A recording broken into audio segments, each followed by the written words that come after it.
শেষে আমরা সবাই জানি যে আমি ক্যামেরার সামনে এবং মাইকের সামনে যা বলতেছি জাস্ট ভিউয়ের জন্য বলতে। বাংলাদেশে যে সমস্ত গণতান্ত্রিক মুসলিম দলগুলো আছে তাদের কাছে কোনো নির্দিষ্ট রোড ম্যাপ আছে যে বাংলাদেশকে তারা কিভাবে ইসলামিক করবে? বাংলাদেশের কতজন সাধারণ জনগণ এই বিশ্বাস রাখে যে আমি না খেয়ে মারা যাব কিন্তু ইসলামিক রাষ্ট্র প্রতিষ্ঠা হতে হবে? কতজন ব্যক্তি এই বিশ্বাস রাখে যে আমেরিকা যদি আমাদেরকে এক বেলার রুটিও না দেয়, এক বেলার রুটিও যদি আমাদের ভাগ্যে না জোটে, আমরা যদি ঘাস খেয়ে বেঁচে থাকতে হয় তাও আমরা ইসলামিক রাষ্ট্র চাইবো, এইরকম বিশ্বাসের কতজন জনগণ আছে? ধরেন আজকে ইসলামিক একটা দল বাংলাদেশের শাসন ক্ষমতায় চলে গেল, শাসন ক্ষমতায় চলে যাওয়ার পরে তারা বাংলাদেশকে পরিবর্তন করে ফেললো। পরশুদিন বাংলাদেশে আন্দোলন শুরু হয়ে যাবে, আন্দোলন শুরু হয়ে যাওয়ার পরে বাংলাদেশের ক্ষমতার পতন হবে যারা শাসন ক্ষমতায় আছে তারা, এবং এইখানে যে শ্রেণী উঠে আসবে সেটা আগের শ্রেণীর চাইতে আরো বেশি সেকুলার, আরো বেশি বামপন্থী এবং আরো বেশি আমেরিকান প্রভুদের ভক্ত হয়ে তৈরি হবে। পৃথিবীর ইতিহাসে কোনো শাসন ব্যবস্থা, কোনো আদর্শের পরে আরেক আদর্শ ইনপুট হয় নাই বিপ্লব ছাড়া। এমনকি গণতন্ত্রও যে এই বিশ্বে প্রতিষ্ঠিত হয়েছে সেটাও বিপ্লবের উপর ভিত্তি করে প্রতিষ্ঠিত হয়েছে। সুতরাং এখানে অটোমেটিক্যালি বিপ্লবের মতো পরিবেশ তৈরি হবে। সেই বিপ্লবের মতো পরিবেশ কবে তৈরি হবে, কিভাবে তৈরি হবে, কেমন করে তৈরি হবে, এটা মূলত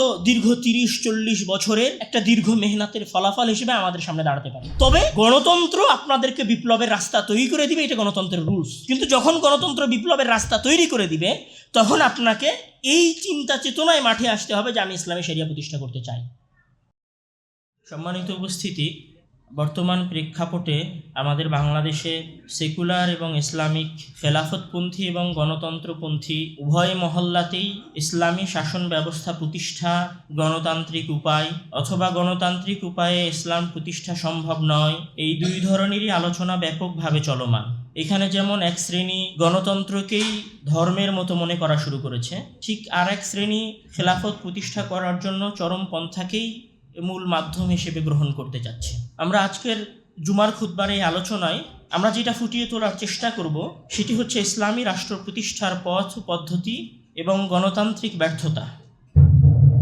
এখানে আমাদের আলোচনার প্রথমে থাকবে ইসলামী রাষ্ট্র বলতে কি বোঝায়, ইসলামী রাষ্ট্রের মৌলিক উপাদান, ইসলামী রাষ্ট্রের লক্ষ্য এবং উদ্দেশ্য, বর্তমান বিশ্বে বিভিন্ন মুসলিম দেশের রাষ্ট্রগত অবস্থান।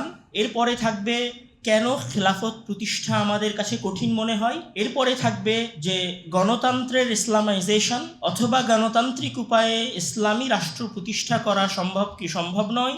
এরপরের আলোচনায় থাকবে যে আমরা ইসলামী রাষ্ট্র কিভাবে প্রতিষ্ঠা করতে পারি।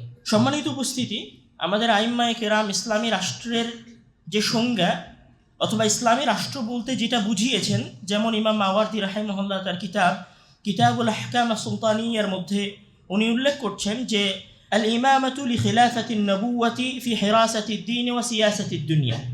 খেলাফত বা ইসলামী রাষ্ট্র ব্যবস্থা হচ্ছে এমন একটা সিস্টেম যেই সিস্টেমের মাধ্যমে দ্বীনকে হেফাজত করা হবে এবং তার পাশাপাশি দুনিয়াবি বিষয় আদিকেও পরিচালনা করা হবে। অর্থাৎ একটা ইসলামী রাষ্ট্র তখনই ইসলামী রাষ্ট্র হয় যখন সেটার উদ্দেশ্য হয় দ্বীনকে হেফাজত করা এবং দুনিয়াবি বিষয় আদিকে পরিচালনা করা ইসলামিক উপায়। ঠিক এইরকম কথা ইমাম ইবনে খালদুন রাহিমাহুল্লাহ তার কিতাব মুকদ্দমার 578 নম্বর পৃষ্ঠার মধ্যে বলেছেন।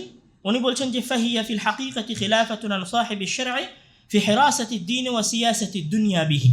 অর্থাৎ দ্বীনকে সংরক্ষণ এবং দুনিয়ার বিষয়সমূহ পরিচালনার জন্য যে ব্যবস্থা, সেই ব্যবস্থাটাকেই মূলত ইসলামী রাষ্ট্র বলা হয়। এখন ইসলামী রাষ্ট্র প্রতিষ্ঠা হওয়ার জন্য কি কি প্রয়োজন, মানে কখন আমরা বলতে পারবো যে এই জিনিসগুলো একত্রিত হলে একটি ইসলামী রাষ্ট্র পূর্ণতা পেয়েছে। আইম্মায়ে কেরাম ইসলামিক রাষ্ট্রের 6টি মৌলিক উপাদানের কথা বলেছেন। তার মধ্যে প্রথম হচ্ছে যে শরীয়ত সম্মত ইমাম থাকতে হবে, ন্যায়ের ভিত্তিতে শাসিত সাধারণ জনগণ থাকতে হবে, স্বাধীন বিচার ব্যবস্থা বা কাদা থাকতে হবে, ওলামাদের পরামর্শ সভা বা পরামর্শ পরিষদ থাকতে হবে, মুসলমানদের অর্থনৈতিক ব্যবস্থাকে নিয়ন্ত্রণ করার জন্য বাইতুল মালের সিস্টেম থাকতে হবে এবং শক্তিশালী নিরাপত্তা ব্যবস্থা থাকতে হবে। এই 6টি বিষয় হচ্ছে একটি ইসলামী রাষ্ট্রের মৌলিক উপাদান। এখন কথা হচ্ছে যে মাকাসিদুশ শরিয়া বা একটি ইসলামী রাষ্ট্র প্রতিষ্ঠার উদ্দেশ্য কি কি হতে পারে, এটাকে ইমামগণ কুল্লিয়াতুল খামসা বা 5টি সারসংক্ষেপ হিসেবে উল্লেখ করেছেন যে আমরা একটা ইসলামী রাষ্ট্র কেন প্রতিষ্ঠা করব এবং ইসলামী রাষ্ট্রের লক্ষ্য এবং উদ্দেশ্য কি হবে। ইসলামী রাষ্ট্রের যে 5টি লক্ষ্য উদ্দেশ্য হবে তার মধ্যে সর্বপ্রথম লক্ষ্য উদ্দেশ্য হচ্ছে হেফাজতুদ্দিন, দ্বীনকে সংরক্ষণ করা। এটা হচ্ছে ইসলামী রাষ্ট্রের সর্বপ্রথম লক্ষ্য উদ্দেশ্য। যে যখন একটি ইসলামী রাষ্ট্র প্রতিষ্ঠা হবে তখন সে তার সর্বোচ্চ শ্রম দিবে দ্বীনকে রক্ষা করার জন্য, ইসলামকে রক্ষা করার জন্য। দ্বিতীয়ত, একটি ইসলামী রাষ্ট্র যখন প্রতিষ্ঠা হবে তখন সে হিফযুন নফস, দ্বিতীয় যে বিষয়টাতে একটি ইসলামী রাষ্ট্র সবচেয়ে বেশি গুরুত্ব দিবে সেটি হচ্ছে মানুষের জীবনকে হেফাজত করার সে গ্যারেন্টি দিবে এবং মানুষের জীবনকে হেফাজত করার সর্বাত্মক চেষ্টা সে করবে। মানে আমাদের দেশের বর্তমান পরিস্থিতির মতো নয় যে রাস্তায় একটা রিকশাওয়ালা যাচ্ছিল, রিকশায় একজন আরোহী ছিল, সেই রিকশার আরোহী রিকশাওয়ালাকে কুপিয়ে হত্যা করে ফেললো।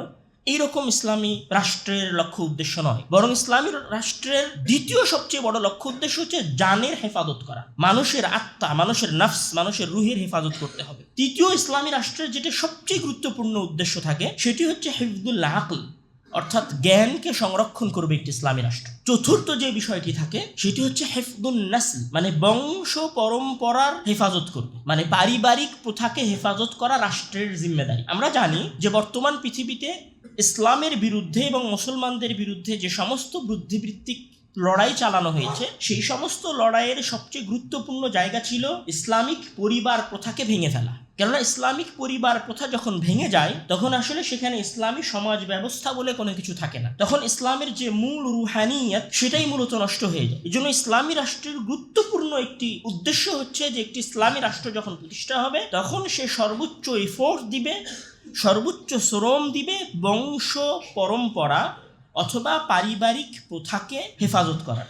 পঞ্চম যেটি লক্ষ্য উদ্দেশ্য হয় একটি ইসলামিক রাষ্ট্র প্রতিষ্ঠা করার সেটি হচ্ছে হিফযুল মাল, সম্পদের সংরক্ষণ করা। কেউ কোটিপতি হবে, কেউ এমপি হবে, কেউ মন্ত্রী হবে, কেউ মেয়র হবে, তারপর ক্ষমতার অপব্যবহার করে আরেকজনের সম্পদ লুটে নিবে, এইটি ইসলামী ব্যবস্থার সিস্টেম নয়, বরং ইসলামী রাষ্ট্র ব্যবস্থার মৌলিক লক্ষ্য উদ্দেশ্যগুলোর পঞ্চম লক্ষ্য উদ্দেশ্য হচ্ছে মানুষের সম্পদের হেফাজত হতে হবে। আমরা এখন পর্যন্ত যে আলোচনাগুলো করেছি তাতে আমরা বুঝেছি যে ইসলামী রাষ্ট্রের যদি সারসংক্ষেপ দাঁড় করানো হয় তাহলে ইসলামী রাষ্ট্রের মৌলিক যেই জায়গায় এসে সমাপ্তি ঘটে সেটি হচ্ছে একটি ইসলামী রাষ্ট্র তার সর্বোচ্চ প্রচেষ্টা করবে জনগণের জান মাল নিরাপত্তা সংরক্ষণ করা। আর আমরা যদি বর্তমান পৃথিবীর সাথে এই বিষয়টাকে তুলনা করি তাহলে বর্তমান পৃথিবীতে বা আমাদের বাংলাদেশে সবচেয়ে অবহেলিত বিষয় হচ্ছে মানুষের জান এবং মাল। এখানে এতটা অবহেলিত যে যখন একজন মানুষ মারা যায়, একজন মানুষকে হত্যা করা হয়, তখন আরেকটি রাজনৈতিক দল সেই হত্যাটাকে নর্মালাইজড করার চেষ্টা করে, তখন নিহত ব্যক্তিকেই দোষী সাব্যস্ত করার প্রচেষ্টা করা হয়। এবং এটা শুধু আমাদের দেশে নয়, বরং যখন বিশ্বের মোড়লেরা সাধারণ মুসলিমদেরকে নির্মমভাবে হত্যা করে এবং সেই সংখ্যা যখন লক্ষ কোটিও ছাড়িয়ে যায় তখন তারা সেইটাকে সন্ত্রাস দমনের নামে নির্বিচারে মুসলিম নিধন করে। এই জায়গাটাই হচ্ছে ইসলামী রাষ্ট্র সম্পূর্ণরূপে আলাদা। যে ইসলামী রাষ্ট্র মুসলিম এবং অমুসলিম নির্বিশেষে এবং কোনো প্রকার পার্থক্য করা ছাড়াই সর্বোচ্চ গুরুত্ব যে জিনিসটাতে দেয় সেটা হচ্ছে জান মাল এবং সম্মানের হেফাজত করা। এই কথার পরে আমরা যে বিষয়টা জানবো সেটা হচ্ছে যে বর্তমান পৃথিবীতে মুসলিম বিশ্বের ইসলামী বা মুসলিম বিশ্বের যে সমস্ত রাষ্ট্র আছে সে সমস্ত রাষ্ট্র ব্যবস্থাগুলো আসলে কিসের উপর নির্ভর করে চলছে। মূলত ঔপনিবেশিক শাসন আমলে ঊনবিংশ এবং বিংশ শতাব্দীর এই সময়টাতে সারা পৃথিবীব্যাপী এমনভাবে ইসলামের বিরুদ্ধে অপপ্রচার চালানো হয়েছে, ইসলামের বিরুদ্ধে প্রোপাগান্ডা চালানো হয়েছে যে ইসলামী রাষ্ট্রগুলো সর্বোচ্চ চেষ্টা করেছে সেকুলার হয়ে যাওয়ার এবং ধর্মনিরপেক্ষ রাষ্ট্র পরিণত হওয়ার। এই জন্য সারা পৃথিবীর মুসলিম রাষ্ট্রগুলোকে যদি আমরা দেখি তাহলে এখানে 4 ধরনের মুসলিম রাষ্ট্র আছে। একটা হচ্ছে সম্পূর্ণরূপে ধর্মনিরপেক্ষ রাষ্ট্র, একটি হচ্ছে আধা ইসলামী রাষ্ট্র, একটি হচ্ছে ইসলামী শরিয়ত প্রতিষ্ঠিত আছে এই ধরনের দাবি করে রাষ্ট্রসমূহ, আরেকটি হচ্ছে ইসলামী আইন কেন্দ্রিক রাষ্ট্র। তার মধ্যে ধর্মনিরপেক্ষ রাষ্ট্রগুলোর মধ্যে যে দেশগুলো আসে সেগুলো হচ্ছে তুরস্ক, আজরাবাইজান, কাজাখিস্তান এবং বসনিয়া। আধা ইসলামী রাষ্ট্রগুলোর মধ্যে যে দেশগুলো আসে মানে যেই দেশগুলোতে সাধারণত পারিবারিক আইনগুলো ইসলামিক, যেমন আমাদের বাংলাদেশে সকল আইন ইসলামিক না, কিন্তু পারিবারিক যে আইন, বিবাহ প্রথার যে আইনগুলো জমি বন্টনের যে আইনগুলো, এগুলো হচ্ছে ইসলামিক। এই ধরনের রাষ্ট্রগুলোর মধ্যে আছে বাংলাদেশ, পাকিস্তান, মিশর, মালয়েশিয়া, ইন্দোনেশিয়া। এবং যে সমস্ত দেশ মুসলিম নয় বরং ইসলামী শরীয়ত প্রতিষ্ঠা করেছে বলে দাবি করে, সেই সমস্ত রাষ্ট্রের মধ্যে হচ্ছে, যারা দাবি করে আর কি, তাদের মধ্যে হচ্ছে সৌদি আরব, ব্রুনাই, আফগানিস্তান এবং ইরান। তাদের দাবি অনুযায়ী, আমি আমার কথা বলছি না।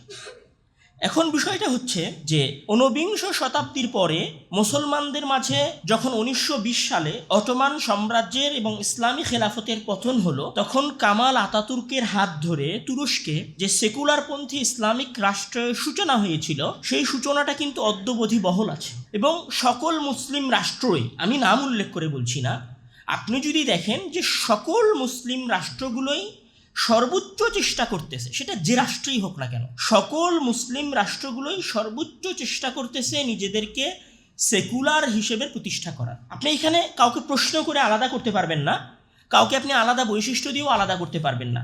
যারা একসময় শরীয়তের উপর ছিল, তারাও চেষ্টা করতেছে কিভাবে শরীয়তটাকে নর্মালাইজড করা যায়। যারা আধা ইসলামিক ছিল, তারাও চেষ্টা করতেছে কিভাবে আধা ইসলামিকের স্তর থেকে বের হয়ে এসে পূর্ণ ধর্মনিরপেক্ষ রাষ্ট্র প্রতিষ্ঠা করা যায়। এখন যেটা প্রশ্ন, সেটা হচ্ছে যে ওসমানী সালতানাতের পতনের পরে এবং বিশেষ করে যখন 9/11-এ টুইন টাওয়ারের ওপর হামলা হয়েছে এবং বিংশ শতাব্দীতে এসে যখন বুদ্ধিবৃত্তিক লড়াই মুসলমানদের বিরুদ্ধে ব্যাপকভাবে শুরু হয়েছে এবং মুসলমানদেরকে সন্ত্রাসী তকমা দেওয়া শুরু হয়েছে, এই তকমা দেওয়ার পরে মুসলমানেরা স্পষ্টভাবে কোনো সময় ইসলামিক রাষ্ট্র প্রতিষ্ঠা করার অথবা শরীয়ত ভিত্তিক রাষ্ট্র প্রতিষ্ঠা করার দাবি অত জোরালোভাবে উপস্থাপন করতে পারেনি, হাতে গোনা কিছু রাষ্ট্র ছাড়া। এবং বিষয়টা এমন একটা পর্যায়ে গিয়ে দাঁড়িয়েছে যে আমি যদি আজকে আমাদের বাংলাদেশের কথা বলি, আমাদের বক্তব্যের মূল অংশটাই যেহেতু বাংলাদেশকে নিয়ে থাকবে, আমাদের বাংলাদেশে এইরকম অসংখ্য মুসলিমও আছে যে 5 ওয়াক্ত সালাত আদায় করে এবং সে মনে করে যে ইসলামী শরিয়া প্রতিষ্ঠা করা সম্ভব নয়। আমাদের মাঝে এরকম মুসলিমও আছে যে রমজান মাসের 30টা সিয়াম রাখে এবং সে মনে করে ইসলামী রাষ্ট্র প্রতিষ্ঠা করলে আমরা মধ্যযুগে ফিরে যাব, মানে অন্ধকারাচ্ছন্ন যুগে ফিরে যাব। এবং এখানে যখন কেউ ইসলামী রাষ্ট্র প্রতিষ্ঠা করার কথা বলে, চেষ্টা না, জাস্ট কথা বলে, তখন আমাদের এক শ্রেণীর মুসলিম ভাইরা তাদেরকে সন্ত্রাসী আখ্যা দেওয়ারও চেষ্টা করে। এটা আমরা দেখেছি, এটা ঘটে। আপনি যদি ফেসবুকে শুধু ইসলামী রাষ্ট্র প্রতিষ্ঠা করা উচিত বা এই মর্মে কোনো কথা বলেন, দেখবেন আপনার কমেন্টসে এক ধরনের মানুষ এসে আপনাকে গালি দিচ্ছে, যে আপনার 2 ধরনের গালি দিবে, হয় আপনি সন্ত্রাসী অথবা বলবে আপনার বুদ্ধি কম। কমন এই 2টা গালি আপনারা দেখতে পাবেন যদি আপনি ইসলামী রাষ্ট্র প্রতিষ্ঠার কথা বলেন। এখন কথা হচ্ছে যে বাস্তবে ইসলামী রাষ্ট্র প্রতিষ্ঠা করার ক্ষেত্রে আমাদের মন মানসিকতা কি রাখা উচিত? আমরা কি এটাই মনে করব যে 1920 সালে ওসমানীয় সালতানাতের পরে খেলাফত শাসনের অধপতনের পরে আমরা কেউ ইসলামী খেলাফা প্রতিষ্ঠা করার কথা বলতে পারবো না? অথবা বাংলাদেশের মতো একটি গণতান্ত্রিক রাষ্ট্রে আমরা কোনো সময় একটি ইসলামিক রাষ্ট্র প্রতিষ্ঠা করার স্বপ্ন দেখতে পারবো না?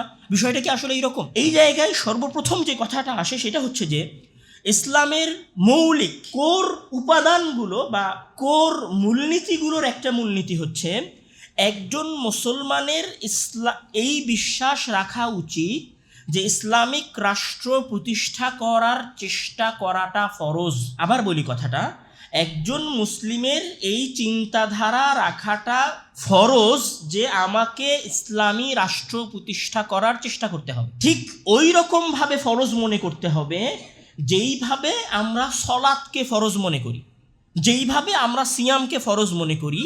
পার্থক্য এতটুকু যে সলাত প্রত্যেক ব্যক্তিকে আদায় করতে হয়, প্রত্যেক ব্যক্তির ওপরে ফরজ।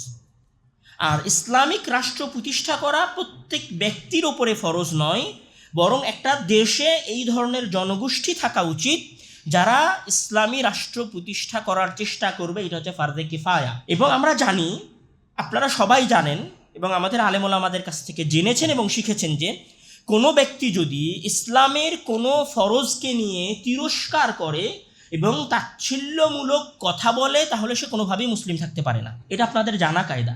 মানে ইসলামের মৌলিক কোনো বিধানকে, যেমন আপনি সলাত আদায় করছেন না, এটা আলাদা কথা, কিন্তু আপনি সলাতকে কোনো সময় তাচ্ছিল্য করতে পারবেন না। আপনি ইসলামী রাষ্ট্র প্রতিষ্ঠা করার চেষ্টা করছেন না, এই কথা ঠিক আছে, কিন্তু আপনি ইসলামী রাষ্ট্র প্রতিষ্ঠা করার যারা চেষ্টা করবে আপনি তাদেরকে তাচ্ছিল্য করতে পারবেন না এবং আপনি তাদের বিরুদ্ধাচারণ করতে পারবেন না। আপনি তাদেরকে সুন্দর পরামর্শ দিতে পারেন। এবং ইসলামী রাষ্ট্র প্রতিষ্ঠা করার চেষ্টা করাটা যে ওয়াজিব, সে কথা ইমাম ইবনে হাজার আল হাইসামি রাহিমাহুল্লাহ তার বইয়ের মধ্যে বলছেন যে ইআলাম আইদান আন্না সাহাবাতা রিদওয়ানুল্লাহি আলাইহিম أجمعوا على أن نصب الإمام بعد انقراض زمن النبوة واجب بل جعلوه أهم الواجبات حيث اشتغلوا به عن دفن رسول الله صلى الله عليه وسلم সাহাবায়ে কিরাম শুধু ইসলামী রাষ্ট্র প্রতিষ্ঠা করা ওয়াজিব মনে করতেন, বিষয়টা এরকম নয়, বরং ওয়াজিব বা ফরজ সমূহের মধ্যে সবচেয়ে গুরুত্বপূর্ণ ফরজ মনে করতেন। এই জন্য রাসূল সাল্লাল্লাহু আলাইহি ওয়াসাল্লামের দাফন কার্য সম্পূর্ণ হওয়ার আগে কে রাষ্ট্র নেতা হবে সেইটা নিয়ে সাহাবীদের মাঝে কথা হয়েছে। আপনারা সেই হিস্ট্রি জানেন। ইমাম আল রামালি রাহিমাহুল্লাহ তার কিতাব গায়াতুল বায়ান ফি জাবাদি ইবনে রাসলানের মধ্যে বলছেন লিইজমা'i সাহাবাতি বা'দা ওয়াফাতিহি সাল্লাল্লাহু আলাইহি ওয়াসাল্লাম আলা নাসবিহি হাত্তা জা'ালুহু আহাম্মাল ওয়াজিবাত ওয়াকদ্দামুহু আলা দফনিহি সাল্লাল্লাহু আলাইহি ওয়াসাল্লাম, যে সাহাবায়ে কিরাম ইসলামিক রাষ্ট্র প্রতিষ্ঠা করাকে সবচেয়ে গুরুত্বপূর্ণ ফরজ মনে করতেন, এত গুরুত্বপূর্ণ ফরজ মনে করতেন যে রাসূলের দাফনের আগে তারা এই কার্যটা এবং এই কাজটা সম্পূর্ণ করার চেষ্টা করেছেন। ইমাম নববী রাহিমাহুল্লাহ তার সহিহ বুখারীর ব্যাখ্যার 12 নম্বর খণ্ডের 205 নম্বর পৃষ্ঠার মধ্যে বলছেন ওয়া আজমাউ আলা আন্নাহু ইয়াজিবু আলাল মুসলিমিনা নাসবু খিলাফাতিন ওয়া উজুবুহু বিশ-শারঈ লা বিল আকল, যে ইসলামিক রাষ্ট্র প্রতিষ্ঠা করার যে ওয়াজিব এইটাতে ওলামায়ে কিরামের ইত্তেফাক আছে, মানে এইটাতে ওলামায়ে কিরাম মতবিরোধ করেন নাই যে ইসলামী রাষ্ট্র প্রতিষ্ঠা করাটা ওয়াজিব কি ওয়াজিব না, ফরজ কি ফরজ না, এই বিষয়ে আমাদের আইম্মায়ে কিরামের মাঝে কোনো ইখতিলাফ নাই, বরং সবাই এইটা মনে করেন যে ইসলামী রাষ্ট্র প্রতিষ্ঠা করাটা ওয়াজিব ফরজ, এবং এটা আকল বিবেক দিয়ে ফরজ নয়, বরং বিশ-শারঈ দলিল এবং আদিল্লার ভিত্তিতে ফরজ। দলিল এবং আদিল্লার ভিত্তিতে ফরজের সবচেয়ে বড় দলিল হচ্ছে عن أبي هريرة رضي الله تعالى عنه عن النبي صلى الله عليه وسلم قال من خرج من الطاعة وفارق الجماعة مات ميتة جاهلية, কেউ যদি ইসলামী সমাজ থেকে বের হয়ে যায় তাহলে সে জাহিলিয়াতের মৃত্যুবরণ করলো।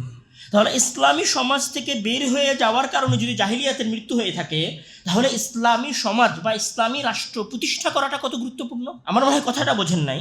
ইসলামী মানে মুসলিম শাসকের বা ইসলামিক জামাত থেকে বের হয়ে যাওয়ার কারণে, মানে শাসকের বিরুদ্ধাচারণ করার কারণে বা শাসকের আনুগত্য থেকে বের হওয়ার পরে যদি কেউ মারা যায় এবং সেই মৃত্যু যদি জাহিলিয়াতের মৃত্যু হয় তাহলে ওই ইসলামিক রাষ্ট্র প্রতিষ্ঠা করাটা কত গুরুত্বপূর্ণ। এই আলোচনায় আমাদের কাছে যে সারমর্মটা দাঁড়ায় সেটি হচ্ছে যে প্রত্যেক মুসলিমের এই বিশ্বাস রাখা উচিত, যেভাবে আমরা বিশ্বাস করি যে আমাদের নবী মুহাম্মদ সাল্লাল্লাহু আলাইহি ওয়াসাল্লাম, যেভাবে আমরা বিশ্বাস করি যে আমাদের মালিক হচ্ছেন আল্লাহ তাআলা, যেভাবে আমরা বিশ্বাস করি যে বুনিয়াল ইসলামু আলা খামসিন, ইসলাম 5টি স্তম্ভের উপর দাঁড়িয়ে আছে, ঠিক ওই রকমভাবে আমরা এই বিশ্বাস রাখতে বাধ্য।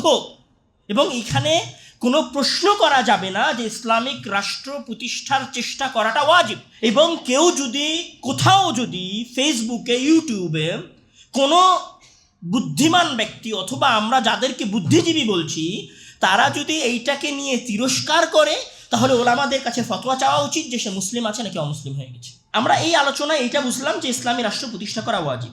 এখন আসি যে ইসলামিক রাষ্ট্র প্রতিষ্ঠা করার পথে আসলে আমাদের দেশে বাধাটা কি, আমরা কেন ইসলামিক রাষ্ট্র প্রতিষ্ঠা করতে পারছি না, অথবা আমাদের দেশের সাধারণ জনগণ অথবা এলিট শ্রেণী কেন এইরকম মনে করছে যে ইসলামিক রাষ্ট্র প্রতিষ্ঠা করা সম্ভব নয়। এই জিনিসটা জানতে হলে আপনাকে মানে এর কারণটা জানতে হলে আপনাকে ইংরেজদের দীর্ঘ 190 বছরের মুসলমানদের ওপর শাসনের যে ইতিহাস আছে এবং জুলুম এবং নির্যাতনের যে ইতিহাস আছে সেই ইতিহাস আপনাকে জানতে হবে। তাহলে আপনি বুঝতে পারবেন যে কিভাবে তারা আপনার মেধা এবং মগজ এবং অর্থনৈতিক সক্ষমতা, শিক্ষাগত যোগ্যতাকে এতটা দুর্বল পর্যায়ে নিয়ে গেছে এবং এতটা মডিফাই করেছে যে আমরা ওই চিন্তা ভাবনা করতে পারছি না। মানে 190 বছরে একটা চিন্তাকে পরিবর্তন করা হয়েছে। আপনি সেই চিন্তা তো একদিনে পাল্টে ফেলতে পারবেন না। আমরা বুঝাতে পারিনি কথা। 190 বছরে যেই চিন্তা আমাদের যুবক শ্রেণীদেরকে দেওয়া হয়েছে, আমাদের শিক্ষিত শ্রেণীকে দেওয়া হয়েছে, আমি আপনি সেইটা 10 দিনে, সেটা 10 বছরে, সেটা 5 বছরে পরিবর্তন করতে পারবো না। আপনি যদি দেখেন যে এটা আরও স্পষ্ট হবে, আপনি যদি ব্রিটিশ বিরোধী আন্দোলনে মুসলমানদের স্তরগুলো দেখেন।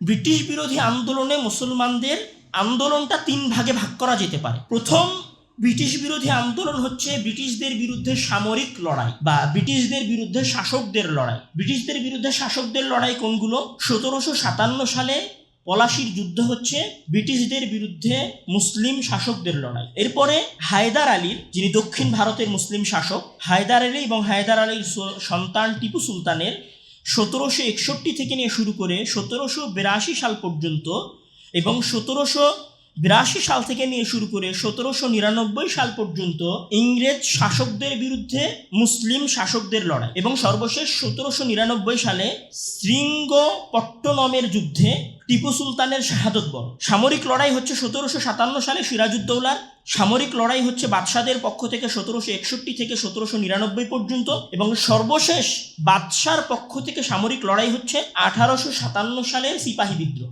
1857 সালের সিপাহী বিদ্রোহের পরে মুসলিম শাসকেরা অথবা মুসলমানেরা সামগ্রিকভাবে ইংরেজদের বিরুদ্ধে কোনো অস্ত্র বা সশস্ত্র প্রতিবাদ করার সাহস করেনি, বরং তাদের আন্দোলনের ধরন পরিবর্তন হয়ে গেছে 1857 পরে এসে বা 1857 আশেপাশের সময়ে এসে। 1857-তে যখন সিপাহী বিদ্রোহ হলো, সিপাহী বিদ্রোহের এই ঘটনার পরে এবং এই ঘটনায় ইংরেজ সাম্রাজ্যবাদীরা, ঔপনিবেশিক ইংরেজরা সবচেয়ে বেশি ভয় পেয়েছিল, এবং মাত্র 1857 থেকে 58 সালের মধ্যবর্তী সময়ে 1 বছরে তারা 77,000-এরও বেশি মুসলিমকে হত্যা করেছিল, 10,000-এরও বেশি আলেম ওলামাকে হত্যা করেছিল। মৌলানা হাবিবুর রহমান, এস.এম. খান, উইলিয়াম ডার্লিং পল তার কিতাব দি মুঘল বইয়ে মুসলমানদের এই সিপাহী বিদ্রোহের পরে ইংরেজদের টার্গেট যে শুধু মুসলমানেরা হয়ে গিয়েছিল সেটা উল্লেখ করেছেন, এবং ব্রিটিশ লেখক উইলিয়াম হাওয়ার্ড রাসেল পর্যন্ত স্বীকার করেছেন এইটা, যে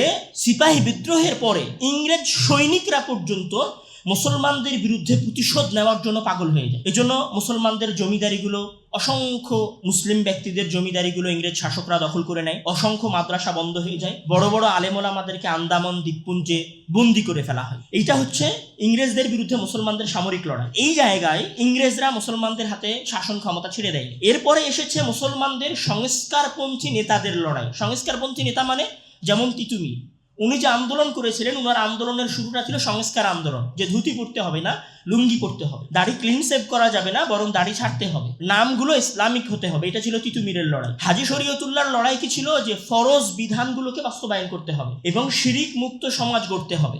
এটি হাজী শরীয়তুল্লাহ এবং দুদু মিয়ার আন্দোলন ছিল। এবং শাহ ইসমাইল শহীদদের আন্দোলনের যে সূচনা ছিল, এই সূচনাটাও ছিল ইসলামিক সংস্কারপন্থী আন্দোলন। এবং এখানে একদল আলেমের কথা উল্লেখ না করলেই নয়, সেটা হচ্ছে ওলামায়ে সাদেকপুরের আন্দোলন। শুধু সাদেকপুর অঞ্চলের ওলামায়ে কেরাম ব্রিটিশ বিরোধী আন্দোলনে যে ভূমিকা রেখেছিলেন, তারপরে মুসলমানদের ব্রিটিশদের কাছ থেকে ক্ষমতা না পেয়ে হিন্দুদের কাছে ক্ষমতা চলে যাওয়াটা হচ্ছে সবচেয়ে হৃদয় বিদারক দৃশ্য।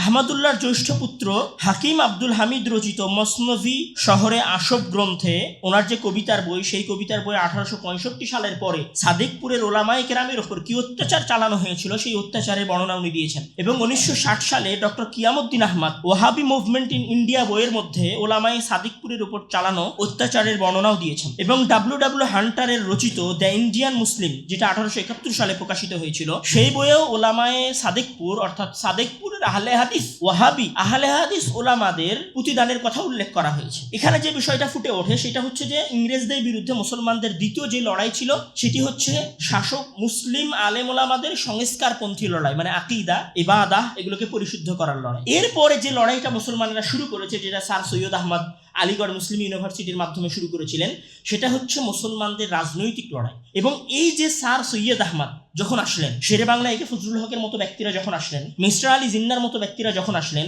তখন ইনারা হচ্ছেন এমন ব্যক্তি যারা ইংরেজ শিক্ষা নিয়ে বেড়ে উঠেছেন এবং তাদের মাথার মধ্যে সেকুলার, তারা নিজেরা সেকুলারিজম দ্বারা প্রভাবিত ছিলেন। এবং এই জন্য ইংরেজরা মুসলিম শাসকদের হাতেও ক্ষমতা ছাড়ে নাই, সংস্কারপন্থী ওলামায়ে কেরামদের হাতেও ক্ষমতা ছাড়েনি। সর্বশেষ কাদের হাতে ক্ষমতা ছেড়েছে? যখন মুসলমানদের আন্দোলনটা জিহাদি আন্দোলন থেকে বের হয়ে, যখন মুসলমানদের আন্দোলনটা সংস্কারপন্থী আন্দোলন থেকে বের হয়ে রাজনৈতিক এবং গণতান্ত্রিক আন্দোলনের রূপ নিয়েছে, তখন মূলত ইংরেজরা 1947 সালে মুসলমানদের হাতে ক্ষমতা ছেড়ে দিয়ে চলে গেছে। এবং যাদের হাতে ক্ষমতা ছেড়ে দিয়েছেন তারা আমাদের ওই সমস্ত আলেমোলামার মতো ইসলামী রাষ্ট্র প্রতিষ্ঠা করার বিশ্বাস রাখতেন না, যেটা স্যার সৈয়দ আহমদ রাখতেন, যেটা তিতুমির রাখতেন, যেটা হাজী শরীয়তুল্লাহ রাখতেন, যেটা টিপু সুলতানেরা রাখতেন। এই বিশ্বাসটা ওনারা রাখতেন না। ওনারা ভাবতেন যে একটা কম্বিনেশনের মাধ্যমে ইসলামী শাসন ক্ষমতা বা মুসলিম রাষ্ট্র, ইসলামিক রাষ্ট্র নয়। আগের কথাগুলো ছিল ইসলামিক রাষ্ট্র নিয়ে, কিন্তু যখন রাজনৈতিক ব্রিটিশ বিরোধী আন্দোলনটা যখন রাজনীতিকরণ করা হয়েছে, তখন এইটা ইসলামিক রাষ্ট্র থেকে মুসলিম রাষ্ট্রে পরিণত হয়ে গেছে। ইসলামিক রাষ্ট্র এবং মুসলিম রাষ্ট্রের মধ্যে তফাৎ আছে। আমরা যদি শব্দের পার্থক্যের খাতিরে বলি, ইসলামিক রাষ্ট্র মানে যেই রাষ্ট্রের শাসন ব্যবস্থায় ইসলামী আইন কানুনকে ফলো করা হবে, আর মুসলিম রাষ্ট্র মানে যেই দেশের অধিকাংশ জনগণ মুসলিম হবে এবং তাদের বিশ্বাসকে সামনে রেখে কিছুটা শিথিলতা তাদের সাথে করা হবে। পরবর্তী যে আন্দোলন, যাদের হাতে ইংরেজরা ক্ষমতা হস্তান্তর করে দিয়ে চলে গেছিলেন, তারা মূলত এই ধরনের বিশ্বাস রাখতেন। এরপরে আসেন যে এছাড়াও ইংরেজরা মুসলমানদেরকে অর্থনৈতিকভাবে যখন দুর্বল করেছে, ইংরেজরা যখন রেগুলেটিং অ্যাক্ট পাশ করেছে, ইংরেজরা যখন 1793 সালে চিরস্থায়ী বন্দোবস্তের মাধ্যমে মুসলমানদের জমি দখল করার চেষ্টা করেছে এবং সূর্যাস্ত আইনের মাধ্যমে অসংখ্য মুসলিম জমিদারদের জমি এবং জমিদারিত্ব যখন বেদখল হয়ে গেছে, তখন এখানে আসলে এমন এক মুসলিম সমাজ গড়ে উঠেছে যেই মুসলিম সমাজের কাছে টাকা পয়সা ছিল না, যেই মুসলিম সমাজের কাছে আধুনিক স্কুল কলেজগুলোতে পড়াশোনা করার মতো খরচ বহন করার সক্ষমতা ছিল না। এবং এই সময়গুলোতে যখন 1835 সালে এসে ফার্সি আদালত, মানে আদালতে ফার্সি ভাষা যখন নিষিদ্ধ করা হয় এবং সকল সরকারি অফিস আদালতগুলোতে যখন ইংরেজি ভাষা প্রচলন করা হয়, তখন মুসলমানেরা অটোমেটিক্যালি সরকারি পদগুলো থেকে বিচ্ছিন্ন হয়ে যায়। এই জায়গাগুলোতে মুসলমানেরা চাকরি হারানো শুরু করে। ফলে এখানে এমন একটা শ্রেণী গড়ে ওঠে, যেই শ্রেণী অর্থনৈতিকভাবে দুর্বল, যেই শ্রেণী রাজনৈতিকভাবে দুর্বল, যেই শ্রেণী চিন্তা এবং বিশ্বাসগতভাবে দুর্বল, যেই শ্রেণীর মাঝে ধীরে ধীরে গোলামি এবং দাসত্বের চিন্তাধারা ইনপুট করা হয়েছে। এবং এই জিনিসটা আরও স্পষ্ট হবে যখন আপনি 1865 সালে ম্যাকলে মিনিটের সেই বিখ্যাত উক্তি আপনি যখন জানবেন। উনি ওনার উক্তির মধ্যে বলেছিলেন, we must create a class of person Indian in blood and colour but English in test, in অপিনিয়নস, in morals and intellect. মানে আমরা এখানে এমন একটা শ্রেণী তৈরি করে যাব যারা নামে ইন্ডিয়ান হবে, কিন্তু চিন্তা চেতনায়, আকিদা এবং বিশ্বাসে তারা ইংরেজদের মতো হবে। বাস্তবে সেটাই হয়েছে। আমরা সবাই নামে মিস্টার আলী জিন্নাহ থেকেছি, আমরা সবাই নামে শেরে বাংলা একে ফজলুল হক থেকেছি। অবশ্যই ওনারা, আমি এটা প্রশ্ন তুলব না যে ওনারা দেশপ্রেমী ছিলেন না, ওনারা সবাই দেশপ্রেমী ছিলেন। ওনারা মুসলমানদের আলাদা রাষ্ট্রের জন্য দ্বিজাতি তত্ত্বের উপর ভিত্তি করে আলাদা মুসলিম রাষ্ট্র প্রতিষ্ঠা করার চেষ্টা করেছেন, কিন্তু তারা ইংরেজরা যেটা চেয়েছিল সেটা আসলে হয়ে গেছে এবং সেই বোঝা আমরা এখন পর্যন্ত বহন করছি। এই জন্য যখনই আমাদের সামনে কেউ ইসলামিক রাষ্ট্র প্রতিষ্ঠা করার কথা বলে, তখন 190 বছরে আমাদের মাথার মধ্যে যে চিন্তা ঢুকানো হয়েছে, সেই চিন্তা থেকে আসলে আমরা এখন পর্যন্ত বের হতে পারছি না। সবার আগে আমরা যদি ইংরেজদের এই চিন্তা, ইংরেজদের দেওয়া এই বিশ্বাস, ইংরেজদের দেওয়া এই শিক্ষানীতি, ইংরেজদের দেওয়া এই অফিসিয়াল সিস্টেম থেকে বের হতে পারি, তাহলে হয়তো আমাদের যে ফিউচার সমাজ গড়ে উঠবে, সেই সমাজ হয়তো ইসলামিক রাষ্ট্র প্রতিষ্ঠা করতে সক্ষম হবে। এরপরে আসেন যে এটা তো আমরা দেখলাম যে ব্রিটিশদের দেওয়া চিন্তা চেতনা হচ্ছে ইসলামিক রাষ্ট্র প্রতিষ্ঠার পরে ইসলামিক রাষ্ট্র প্রতিষ্ঠার পথে বাধা। ইসলামিক রাষ্ট্র প্রতিষ্ঠার পথে দ্বিতীয় সবচেয়ে বড় বাধা হচ্ছে গণতন্ত্রের প্রতি মুসলমানদের অগাধ বিশ্বাস এবং আস্থা।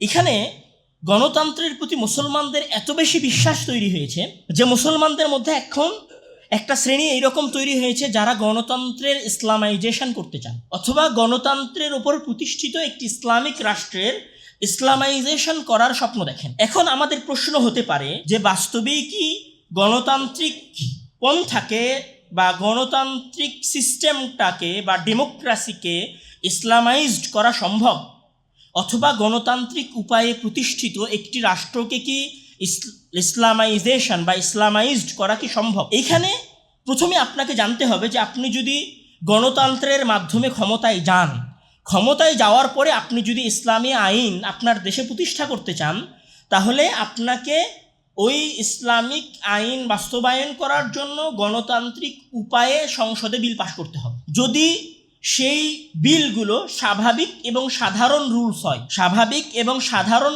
নিয়ম কানুন হয় যেটা আপনি পাশ করতে চাচ্ছেন, এবং সেটা যদি সংবিধানের সাথে সরাসরি সাংঘর্ষিক না হয়, তাহলে যখন একটি সংসদের অর্ধেকের একজন বেশি, মানে ধরেন 100 জন এমপি আছেন একটি সংসদে, এর মধ্যে 51 জন সংসদ সদস্য যদি আপনার প্রস্তাবিত বিলের পক্ষে ভোট দেয়, তাহলে আপনার বিল পাস হবে। মানে ধরেন বর্তমান বাংলাদেশে আপনি ইসলামিক কোনো আইন প্রতিষ্ঠা করতে চাচ্ছেন অথবা ইসলামিক কোনো আইন বাস্তবায়ন করতে চাচ্ছেন, তাহলে সবার আগে আপনাকে সেই প্রস্তাবটা বাংলাদেশের সংসদে রাখতে হবে। রাখার পরে সেটাকে 3 স্তরে পাঠ করা হবে। 3 স্তরে পাঠ করার পরে সেটার উপরে ভোটাভুটি হবে। সেই ভোটাভুটির পরে সেইটা যাবে হচ্ছে রাষ্ট্রপতির কাছে, রাষ্ট্রপতি সেটাকে অ্যাপ্রুভ করবে। তো ভোটাভুটি হওয়ার জন্য কতজন সদস্য লাগবে? যদি 100 জন হয় তাহলে 51 জন লাগবে, মানে অর্ধেকের একজন বেশি হলে আপনি বিল পাশ করতে পারবেন। অর্থাৎ আপনি যদি কোনো ইসলামিক আইন পাশ করতে চান,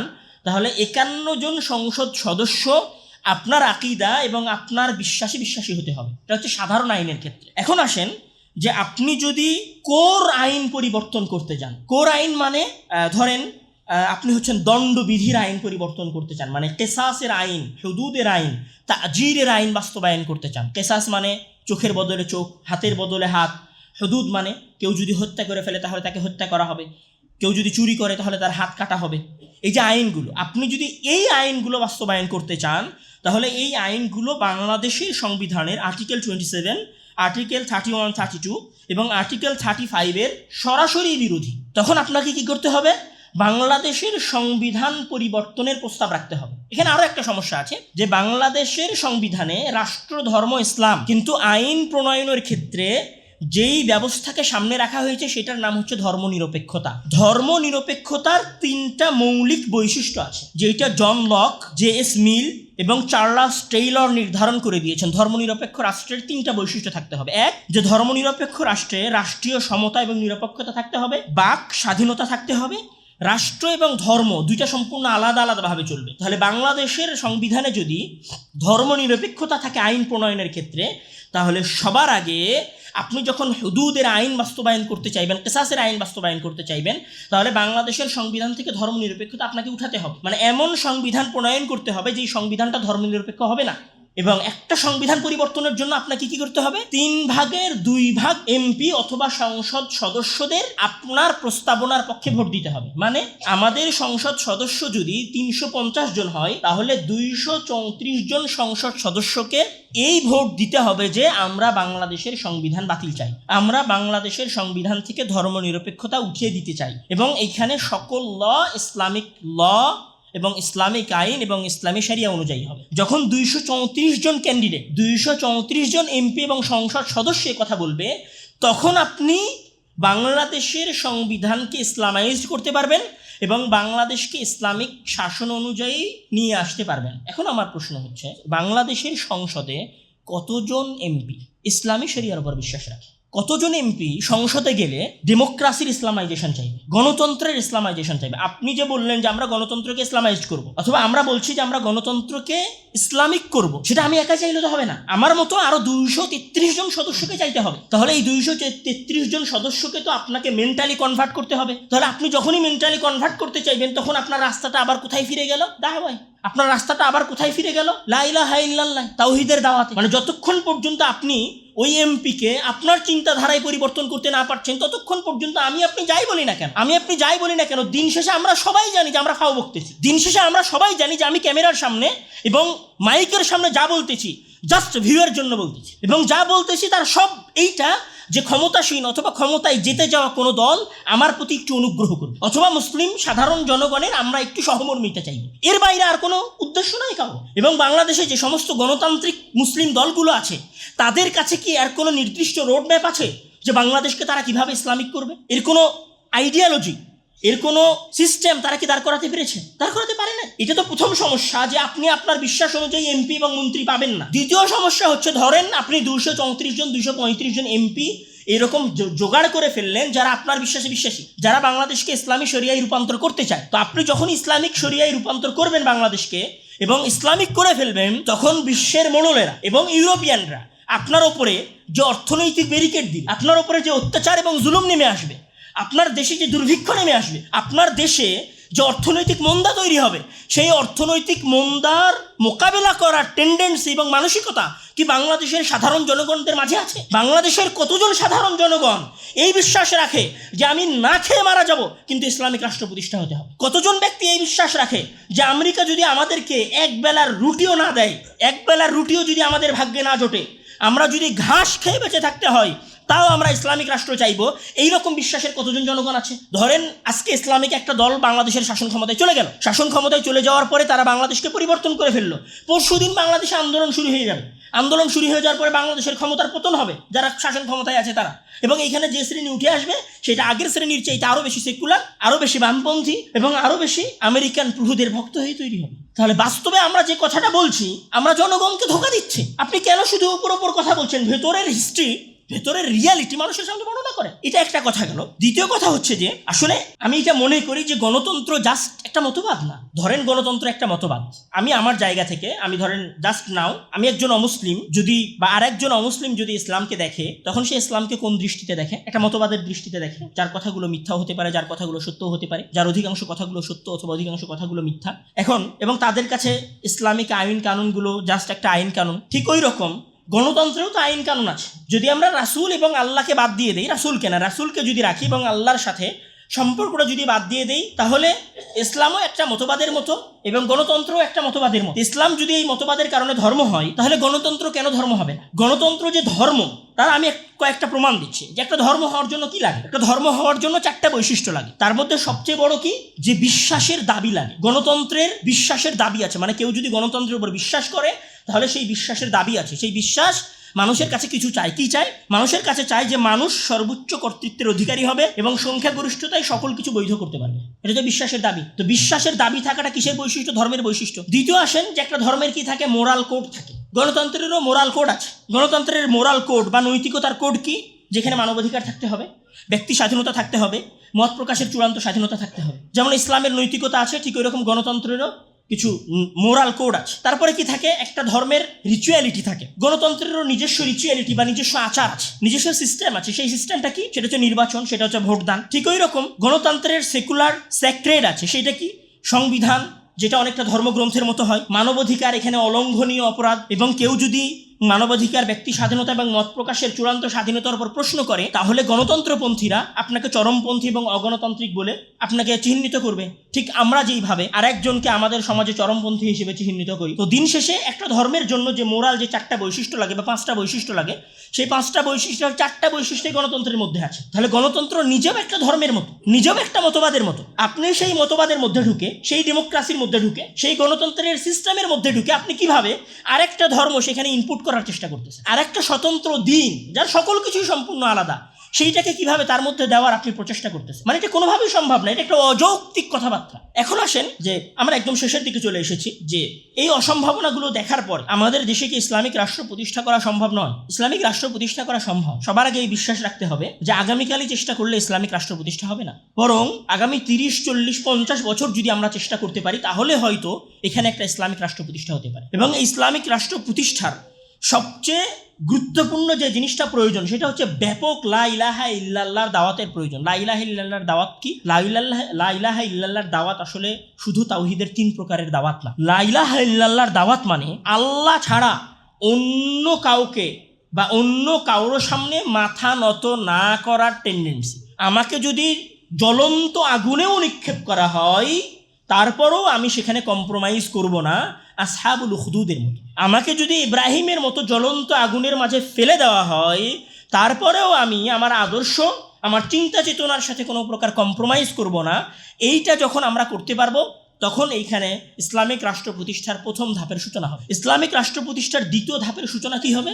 কিভাবে হবে? ন্যায় পরায়ণতা এবং সত্যবাদিতা অর্জনের পর জ্ঞানের সাগরে ডুব দিতে হবে। আজ থেকে 25 বছর পরে এবং 30 বছর পরে বাংলাদেশে যত সচিব নিযুক্ত হবে, সকল সচিব ইসলামী শরিয়ায় বিশ্বাসী এই ধরনের সচিব নিয়োগ হতে হবে। বাংলাদেশে যত জজ এবং যত উকিল নিযুক্ত হবেন, তারা সবাই ইসলামী শরিয়ায় বিশ্বাসী এই ধরনের উকিল নিযুক্ত হবে। এবং আগামী 30 বছর পরে বাংলাদেশের যে এলিট শ্রেণী হবে, সেই এলিট শ্রেণীকে ইসলামী শরিয়ায় বিশ্বাসী হতে হবে। এটা হচ্ছে তৃতীয় কোর পদক্ষেপ হতে হবে। তৃতীয় যে জিনিসটা লাগবে সেটা হচ্ছে মুসলমানদের অর্থনৈতিক সক্ষমতা লাগবে। চতুর্থ যে জিনিসটা লাগবে সেটা হচ্ছে গণতন্ত্রপন্থী এবং অগণতন্ত্রপন্থী মুসলমানদের মাঝে সমঝোতা লাগবে। তর্কের খাতিরে ধরেন মেনে নিলাম আজকে যারা মুসলিম রাজনৈতিক দল তারাও বাংলাদেশের শাসন ক্ষমতায় গিয়ে ইসলাম প্রতিষ্ঠা করতে চায়। আমি গণতন্ত্রে বিশ্বাসী না, কিন্তু আমিও ইসলামিক শাসন ব্যবস্থা প্রতিষ্ঠা করতে চাই। তাহলে লক্ষ্য তো এক। তাহলে তুমি আমাকে গালি দেওয়া বন্ধ করো, তুমি আমাকে সন্ত্রাসী আখ্যা দেওয়া বন্ধ করো, তুমি আমাকে খারিজি আখ্যা দেওয়া বন্ধ করো। যখন এই দুই গ্রুপের মাঝে সমঝোতা সম্ভব হবে লক্ষ্য উদ্দেশ্যের খাতিরে, তখন আমরা এখানে ইসলামিক রাষ্ট্রের পথে কয়েক ধাপে গিয়ে যাব। তারপরের যে পয়েন্টটা আসে সেটা হচ্ছে যে আজকে যেভাবে গণভোটের জন্য গণসংযোগ করা হচ্ছে, ভোটের জন্য যেভাবে নেতারা রাস্তায় রাস্তায় গণসংযোগ করছে, এভাবে যেদিন আলেম ওলামারা রাস্তায় রাস্তায় ইসলামিক শরিয়া প্রতিষ্ঠার জন্য গণসংযোগ করবেন, মানুষকে ইসলামী শরিয়ার সুবিধা এবং ইসলামী শরিয়ার ফরজিয়াত এবং ফরজ সম্পর্কে জানাবেন, তখন এইখানে একটা ইসলামিক রাষ্ট্র প্রতিষ্ঠা করা সম্ভব হবে। লাস্টের যে পয়েন্টটা সেটা হচ্ছে কি, পৃথিবীর ইতিহাসে কোন শাসন ব্যবস্থা কোন আদর্শের পরে আরেক আদর্শ ইনপুট হয় নাই বিপ্লব ছাড়া। এমনকি গণতন্ত্রও যে এই বিশ্বে প্রতিষ্ঠিত হয়েছে সেটাও বিপ্লবের উপর ভিত্তি করে প্রতিষ্ঠিত হয়েছে। সুতরাং এখানে অটোমেটিক্যালি বিপ্লবের মতো পরিবেশ তৈরি হবে। সেই বিপ্লবের মতো পরিবেশ কবে তৈরি হবে, কিভাবে তৈরি হবে, কেমন করে তৈরি হবে, এটা মূলত দীর্ঘ 30-40 বছরের একটা দীর্ঘ মেহনতের ফলাফল হিসেবে আমাদের সামনে দাঁড়াতে পারে। তবে গণতন্ত্র আপনাদেরকে বিপ্লবের রাস্তা তৈরি করে দিবে, এটা গণতন্ত্রের রুলস। কিন্তু যখন গণতন্ত্র বিপ্লবের রাস্তা তৈরি করে দিবে, তখন আপনাকে এই চিন্তা চেতনায় মাঠে আসতে হবে যে আমি ইসলামী শরিয়া প্রতিষ্ঠা করতে চাই। সম্মানিত উপস্থিতি, আমাদের সংক্ষিপ্ত এই জুমার খুতবায় আমরা যে জিনিসটা বুঝলাম সেটা হচ্ছে যে ইসলামিক রাষ্ট্র প্রতিষ্ঠা করার চেষ্টা করাটা ফরজ। এইটা নিয়ে কোনো প্রকার তুচ্ছ তাচ্ছিল্য এবং তিরস্কার করা যাবে না। প্রত্যেক মুসলিমের ইসলামিক রাষ্ট্র প্রতিষ্ঠা করার জন্য চেষ্টা করা জরুরি। গণতন্ত্রের কোনো সময় ইসলামাইজেশন সম্ভব নয়, বরং এটা একটা ধোঁকা এবং ধোঁকা দেওয়ার মাধ্যম। আমরা আজকে সফল না হলেও, আগামীকাল সফল না হলেও, আজ থেকে 30 বছর পরে সফল হব, সেই চিন্তা চেতনা এবং সেই মন মানসিকতা আমাদেরকে রাখতে হবে। এবং ইসলামিক রাষ্ট্র প্রতিষ্ঠা করার পরে আমাদের উপর যে অত্যাচার এবং নির্যাতন নেমে আসবে, সেই অত্যাচার এবং নির্যাতনের মোকাবেলা করার মন মানসিকতা আমাদের সাধারণ জনগণের মাঝে দিতে হবে। আমাদের আলেম ওলামারা যদি এই জিনিসটা দেওয়ার জন্য রাস্তায় রাস্তায় যেভাবে আজ জালসা হচ্ছে, সকল জালসার টপিকগুলো যদি ইসলামী শরিয়া এবং ইসলামী রাষ্ট্র প্রতিষ্ঠার পথ পদ্ধতি হয়, তাহলে হয়তো আজ থেকে 30 বছর পরে বাংলাদেশের ভাগ্যাকাশে আমাদের মুসলিম শাসকদের রেখে যাওয়া ইসলামিক রাষ্ট্র প্রতিষ্ঠা করা সম্ভব হতে পারে। আল্লাহ তাআলা মুসলমানদের সাথে ওয়াদা করেছেন যে তিনি ইসলামিক রাষ্ট্র প্রতিষ্ঠা করার সুযোগ দিবেন। যেমন মহান আল্লাহ তাআলা বলছেন যে ওয়া'আদাল্লাহুল্লাযীনা আমানু মিনকুম ওয়া আমিলুস সালিহাত লা ইস্তাখলিফান্নাহুম ফিল আরদি, যে আল্লাহ তাআলা মুসলমানদেরকে খলিফা বানাবেন। তার কিছু শর্ত আছে। আল্লাহ তাআলা খলিফা বানাবেন, খলিফা হওয়াটা ইম্পসিবল না। আমরা যদি চেষ্টা করি এবং আমাদের চেষ্টায় যদি ইখলাস থাকে, আমাদের চেষ্টায় যদি ভিউ কামানো না থাকে, আমাদের চেষ্টায় যদি সমাজে ভাইরাল হওয়ার প্রবণতা না থাকে, আমাদের নিয়ত এবং আমাদের হৃদয়ের গভীরে যদি ইসলামী খেলাফত প্রতিষ্ঠা করার গভীর মনোবাসনা এবং কামনা থাকে এবং সেইটার জন্য নিজেকে উৎসর্গ করার মন মানসিকতা থাকে, একদিন বাংলাদেশের ভাগ্যাকাশে ইসলামী শাসন ব্যবস্থা প্রতিষ্ঠা হবে ইনশাআল্লাহ। আল্লাহ তাআলা আমাদেরকে সেই চেষ্টা করে যাওয়ার তৌফিক দান করুক, আমাদের জনগণের মাঝে সেই বিশ্বাস এবং আকীদা দেওয়ার তৌফিক দান করুক। আল্লাহুম্মা আমিন। ওয়া আখির দাওয়ানা আনিল হামদুলিল্লাহি রাব্বিল আলামিন। আসসালামু আলাইকুম ওয়া রাহমাতুল্লাহি ওয়া বারাকাতুহু।